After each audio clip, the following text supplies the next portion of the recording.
Siang mèng, hám nhà yêu miền có yếu tò mùa bùa, mà tóc quảng xuống nó tế nản trình như phái, chú bèng hỏi, chú dùng in hỏi, chú miến hỏi, chú miền mảng mất phá mùi, chùm khấu cả nàn, phai đọt nản thà đô, mà mai lắm khảo tòng, hay khảo lungอย่าlăng, khảo đauอย่าấy,ว่ามวยเหลียวกายอย่ามาให้เต้าปวดเชิดหายเส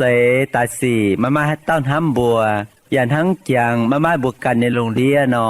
ทำในเมียนมัวอีบัวมาคู่เฟียนอทานปุ่นไม่บัวมวงได้คู่เฟียนใส่เถงบัวจิบตู้เย็นเยียวเนเสียงแมงใส่กองไม่บัวเมียนมัวต่อยให้เต้าให้กันในแมงเขาให้มาเย็นเยียวนอกุ้นเหลียวเหี้ยวจิมหวังเจ้านำเตียนทายจ่ามิงโอ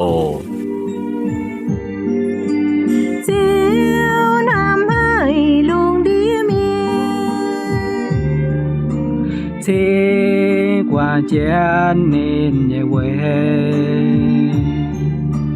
dìa ta dâm nói nòm phàm kinh gieo ban phiền luôn địa miên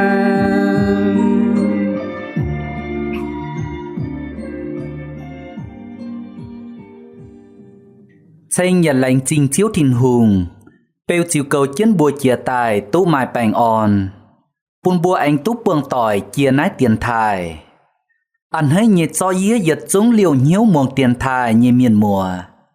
Dì như bùa sẽ hiểu biên vườn tổ In hỏi Dì ở cháu bùa lòng giỏi trưởng chiến phây pháng chiếu như vả Hám chiến chiếu như vả dìm in hỏi Hai on tú bùa như nhiễu Và hai thầy bùa như xin phim lô vào dìm chiếu Bùn bùa lòng giỏi hai trang vốn xiên phim Yêm y chản thảo bùa túc buồng chiếu như chàng hồ In hoi bùa lòng giỏi chuồng chân phây pháng như kinh sâu Sẽ yêm ca la thia sâu Ta phây trang phá chiếp giết diệm Chào yêm ca la thia sâu Tâm hùng trang ta giết diệm Ca la thia sâu Ta phây trang phá chiếp giết diệm Chào yêm ca la thia sâu Tâm hùng trang ta giết diệm Nãy tây y dầm kinh sâu tháng nãy con Có yêu à Tháng nãy bùa mấy giấy dầu nâu bầy như nằm nhiều Bùa dầu bùng gọi bùa tàu như nằm nhiều Bùi bùn bùa dầu bùng gọi như miền Kỳ tủ thành bùa tốt bùng gọi mẹ Ôi chủ liệp vuốn dầu bùng gọi như miền Mãi tung anh dầu rủn nâu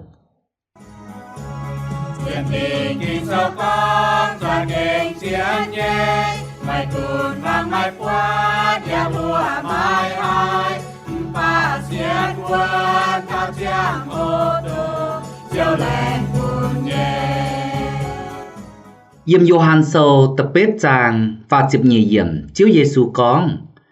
Hai chẳng bùa hít tú chiên lầy chiều bùng gọi bùa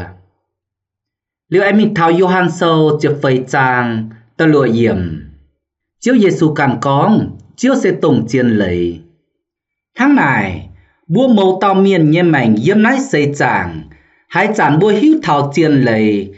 Vai bùa hiếu thảo chiếu Giê-xu Kitô Chip chiếu Giê-xu Kitô châu bùa nhé yếu chiếu Bùa chiếu tú bên châu bùng gọi nhé miền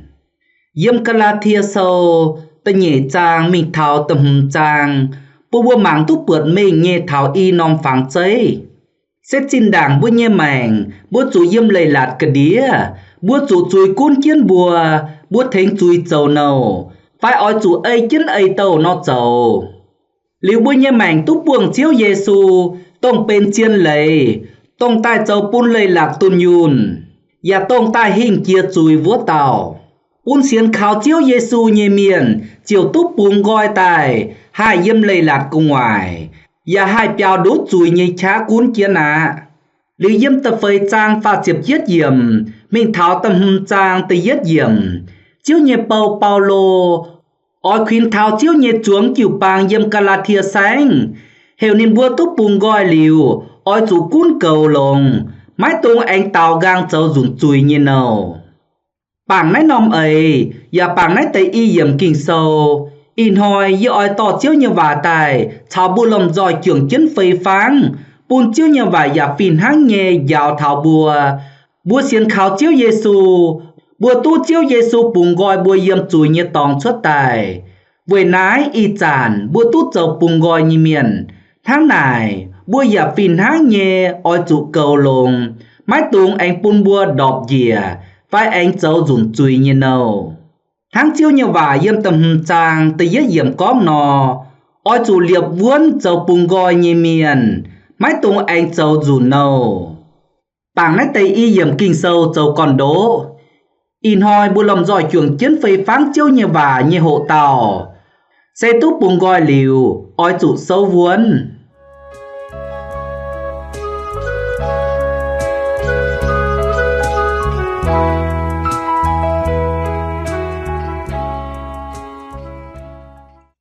hám như miền mùa bùa túc bùng gọi sẽ về chủ bùa túc chào chiếu Giêsu Kitô chuồng mảnh chàng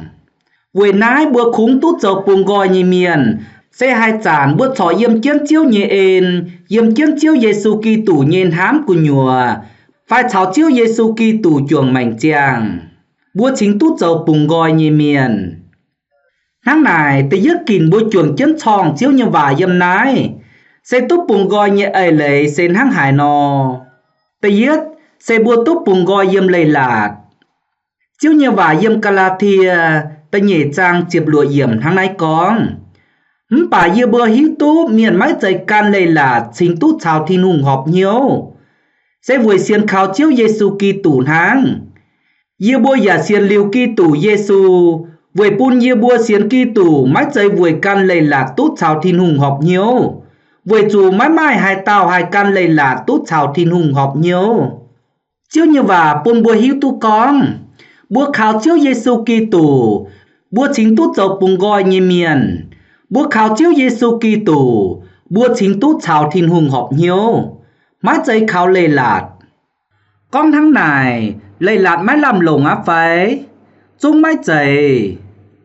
Paulo ai căn phó mình lồng nhẹ yếm Galatia sâu tập phàm trang nghỉ chiếp yết yểm con chân mình tháng này lầy lạt chào thiên hùng lành nhẹ và mái ta coi phải chung mái dây sẽ có thiên hùng liệp nhung lây là bùn miền mai chàng mèng miền chiều hai khảo lây là tốt chào thiên hùng họp nhiều bà kinh sâu con lùng đĩa miền trụ chùi nhây cha cún với bùn xiên Giêsu Kitô vua tề hai tốt thiên hùng lành chày bùn nhẹ nín bùa tốt tài nhẹ sẽ với nín bùa xiên miền xiên Kitô tốt chào thiên hùng họp nhiều nhị chàng hổ mái cảnh thảo lây lạt khuẩn kiến buồn hang chùi miền nò chúa thảo miền tú xiên Kitô như chàng hồ xuất tài tháng này lây là cún kiến bùa thảo Kitô tài vua chản với bún bùa xiên Kitô tốt chào thiên hùng họp nhiều y chản xiên Kitô như chàng hồ thảo bùa mái chủ lây lạt cú ná yêu thai miền yết chúng nên bùa ở chủ châu ấy chiếu thiên hùng bùn tài như lây lạt với ná yết chúng yếm lây lạt cả đĩa chủ lây lạt cún kiến chúa thảo chiếu Giêsu Kitô tại thảo tông nín bùa chúa chiến vua tàu tông yếm thiên tòng tài với châu tuôn yun lây lạt chiều hai bùng gọi yết chúng yêu thai miền mái chủ lây lạt cú ná tông chiếu Giêsu Kitô tại thảo như chẳng hồ yêu thai miền khiêm chủ châu như công sẽ nín bùa ở chủ nhiệm và chip chiếu Giêsu Kitô bên thiên hùng như độ tòn và xiên khảo nín tự nhiên nhung túc bùng gọi yếm nái sẽ túc bùng gọi yếm chuối xuất tài Paulo có yếm lô ma sâu tập bết trang tự yết tự nhiên yếm tháng này y chản hai tàu chào Kitô chuồng mảnh chàng vua tàu mái chủ tình chuối với chủ sinh linh như lầy tổng bún bùa chào Kitô chuồng mảnh chàng với nhung lầy bún bùa lầy đốt chuối như lầy chào chủ tài như lầy ra kênh tháng này chiếu Giêsu Kitô tại thảo mắt tan khung bùng gọi Israel miền chào bùa yết chúng tổng xiên nín nhẹ miền bún bùa hai hình kia lây lạt và anh bún bùa hai hình kia chùi chào chủ tải như cha chiếu Giêsu anh càng có yếm Gioan sâu tập bết trang và chiếp yết yểm Giêsu có bùa xiên nín vua tây yêu thai miền xây có mày bua chăn chán ấy chiến ye nhẹ và dầu mày bua ra kênh dầu ye nhẹ sai cò mày bua chiều hiếu tút chiên lầy giờ oi bùng gọi mày bua nín bua tao yi bua dầu la ham nhẹ chảy phun ye liu mắt thành hai tao dầu chia nâu với nhung mày phùng có như bua tốt bùng gọi Giêsu tao nín bua yi có chiên bua mày bua hai tao pam chui vua tao dầu chui nhẹ nâu chiếu như vài yếm lô ma sâu ta pham trang nghỉ chập pham yểm bún bùa hiếu bùa lùng đĩa màn miền tao pam chui với nái bùa mấu tao châu chui như nâu bùa chiếm chủ chiếu Giêsu tại bùng gọi bùa bún bùa hai piao đút chui như nâu thao tải như chá mái tan bùa nái chiếu Giêsu thảo chiếu Giêsu anh bùng gọi tổng bùa ấy bùa cản nhìn hiếu hẳn châu như xì hang chiếu như vài yếm Galatia tầm trang chỉ phàm yểm có nò mày bua túc buồn gọi ơi cản nhìn hiếu hẳn châu như xì với chú ơi bua cản nhìn hiếu hẳn châu xe mắt tỏi sinh linh to bua châu với chú ơi bua cản nhìn hiếu hẳn châu chào sinh linh to bua nhìn hiếu châu nát tây y nhung bên vinh váng tỏi tệch nhẹ xin đảng hoi bua nhẹ mảnh mái cảnh mài chiếu Giêsu Kitô bua oi châu nhẹ hai nhung bua chiều châu á bua lại có bua tút châu bùng gọi bà chiên bua trụ châu chui như nâu xét mùi bún bua càng trụ miệt y chàn bua mài chiếu Giêsu Kitô ba chân bùa hàng chân bùa châu bún bua chia có nải bua mái tút bùng gọi bà bua chiên bua tút bùng gọi với bua mái châu ấy càng nhìn hiếu hẳn châu mái châu ấy chui to bua bua châu ấy Kitô bún tài như xiang chang mảnh xét mùi bua tút lồng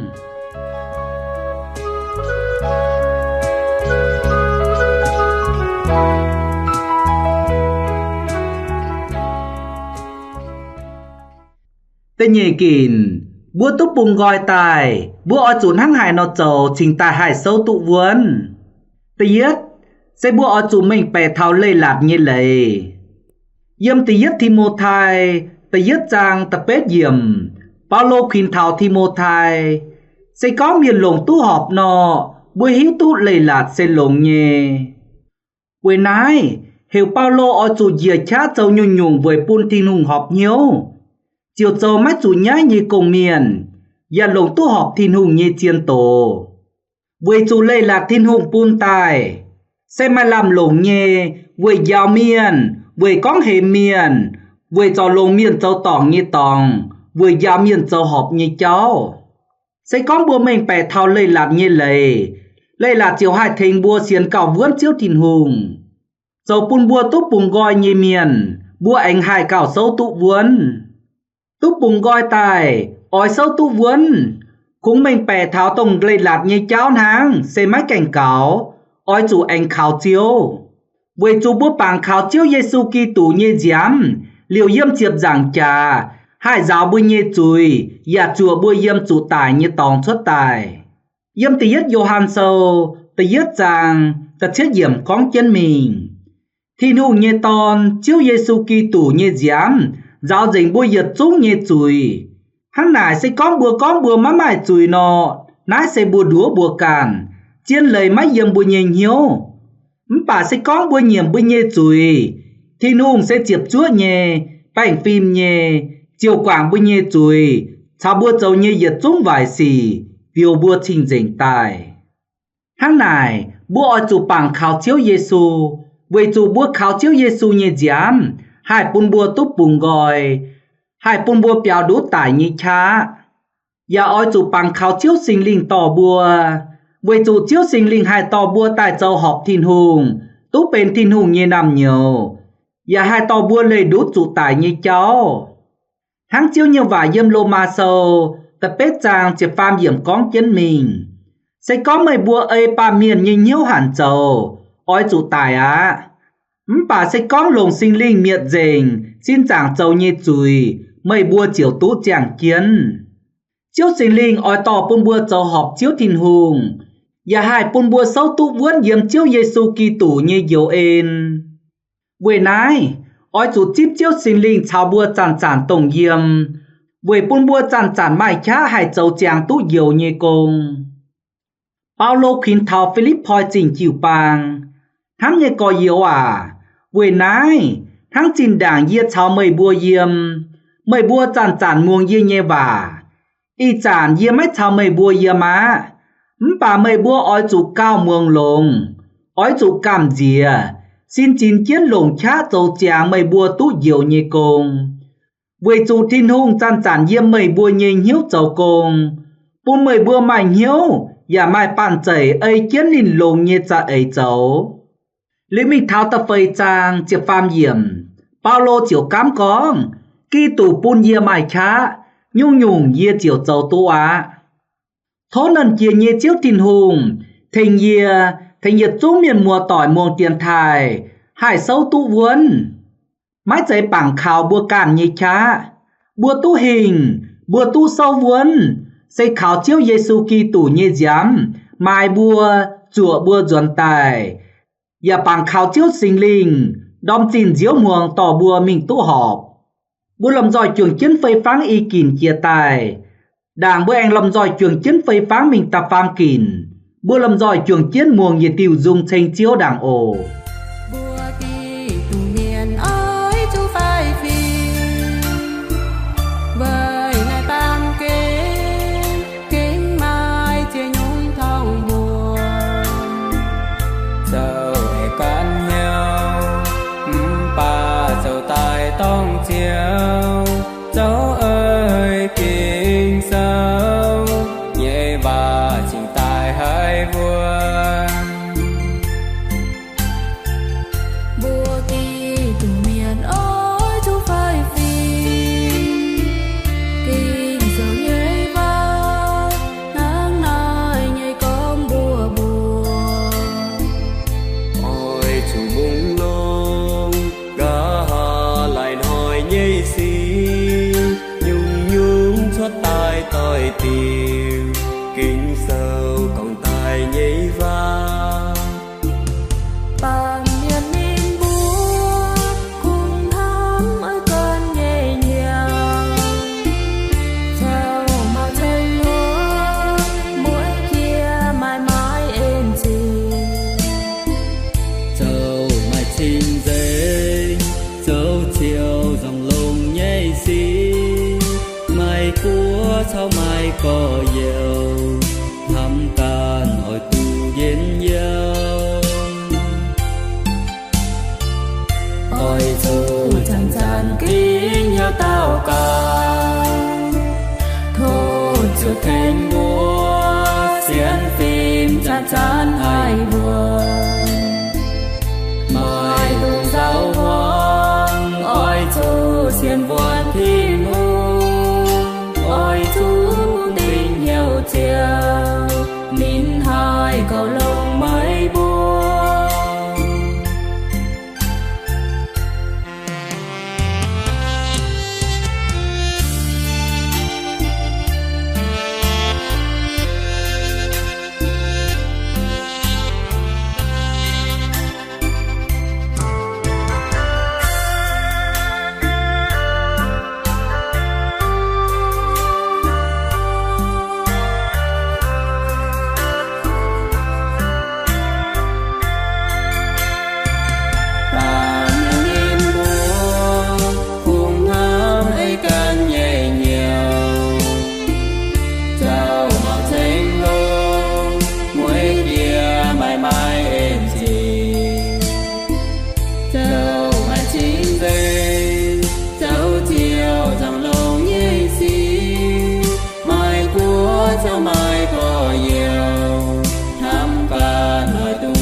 chán chán hai buồn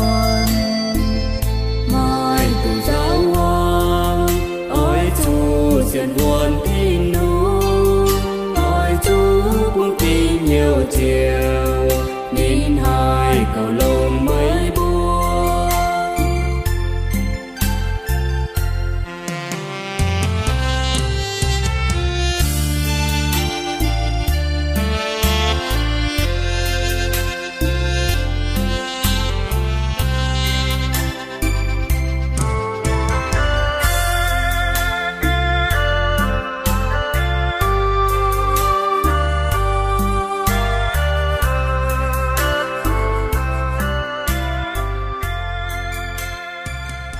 bua làm giỏi trường kiến tu muồng hài về tiêu dùng tranh chiếu chia tài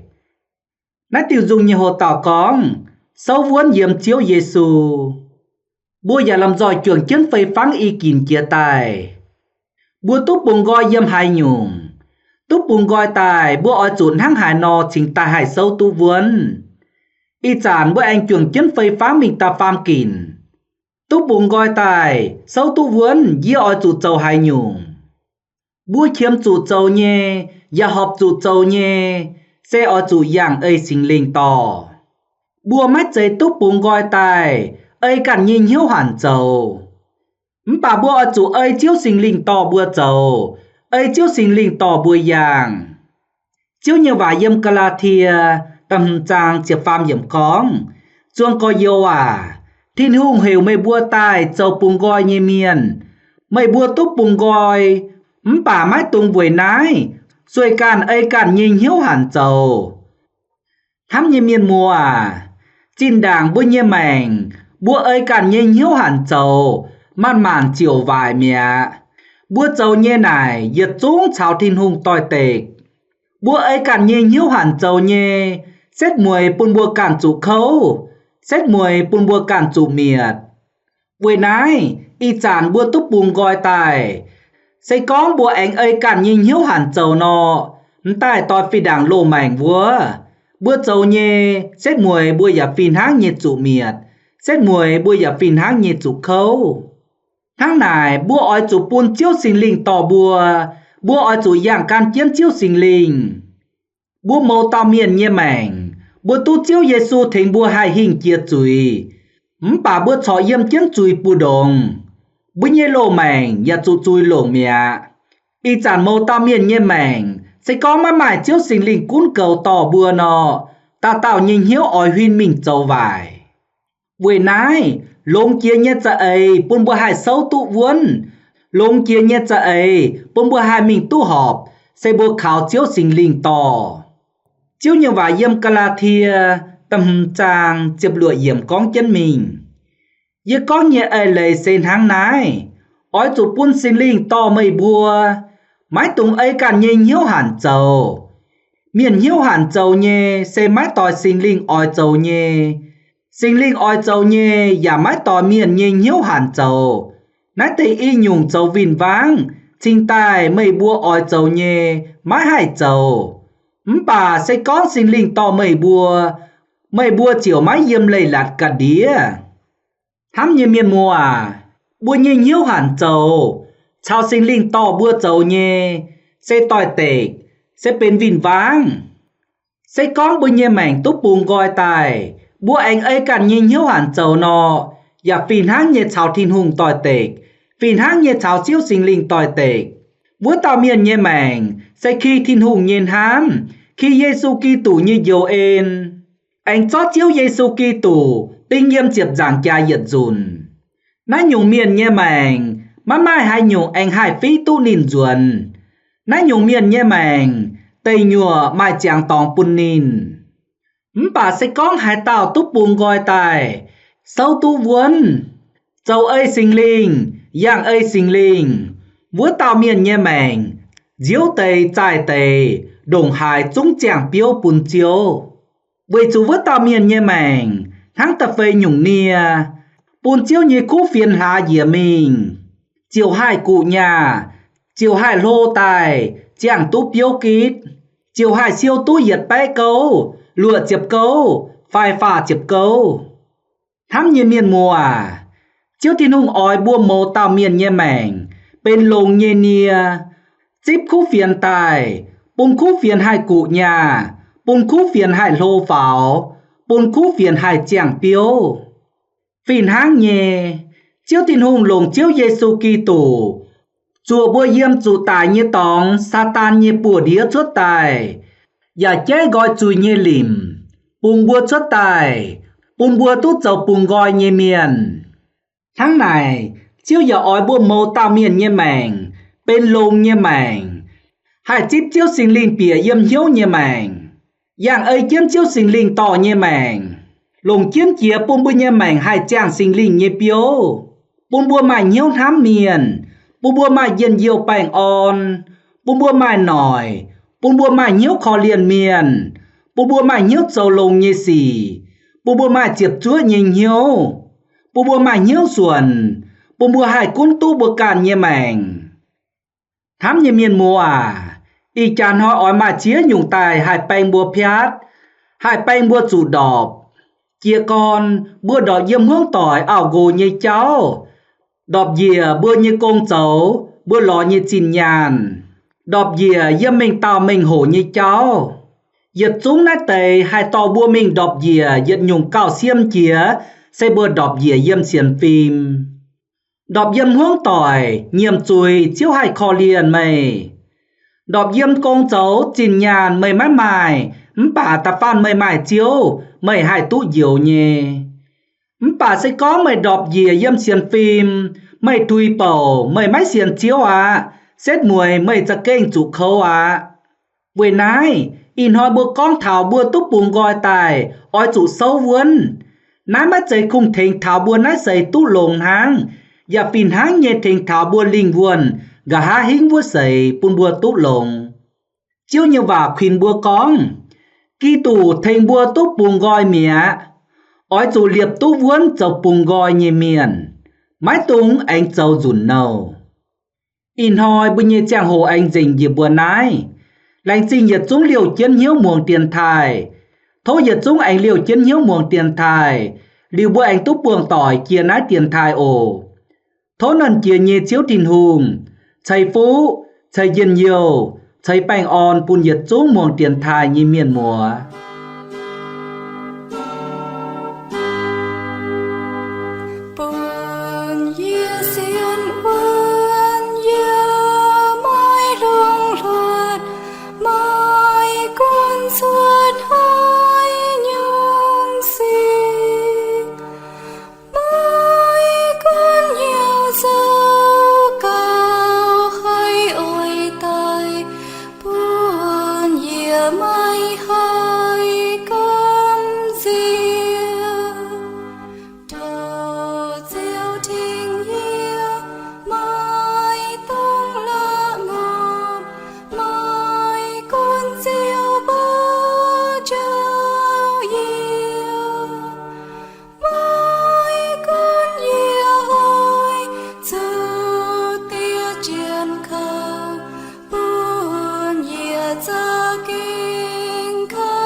Hãy